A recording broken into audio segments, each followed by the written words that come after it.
Hello friends, I'm Melanie from melaniecooks.com, and today I'll be cooking frozen potato wedges in the air fryer. So here I have a package of frozen potato wedges from Trader Joe's, but this works the same as any brand. And they're frozen, no need to defrost. The air fryer cooks it straight from frozen.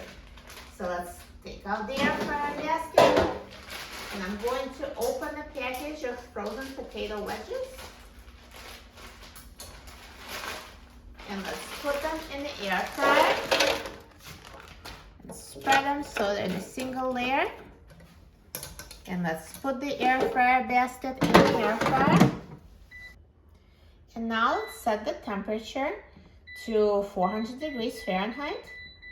And let's set the time to 13 minutes. Now halfway through the cooking time, let's take out the air fryer basket. And let's shake the potato wedges so they cook evenly. And let's put them back in the air fryer and let them finish cooking.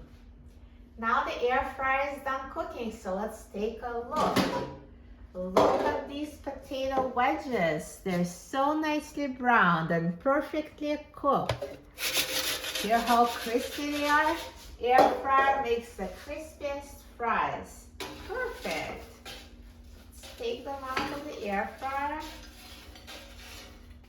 So golden brown. It looks amazing. I'm so excited about trying them. I love potato wedges. Let's try it.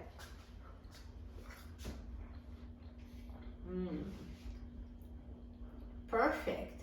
They're so crispy on the outside and perfectly tender on the inside. The texture is amazing. You will love making them in the air fryer. Once you try cooking frozen fries or potato wedges in the air fryer, you'll never make them any other way. It's that good. For a free printable recipe and other easy recipes, please visit my website, melaniecooks.com. And don't forget to subscribe to my channel, Melanie Cooks. Thanks for watching, and I'll see you in the next video. Enjoy!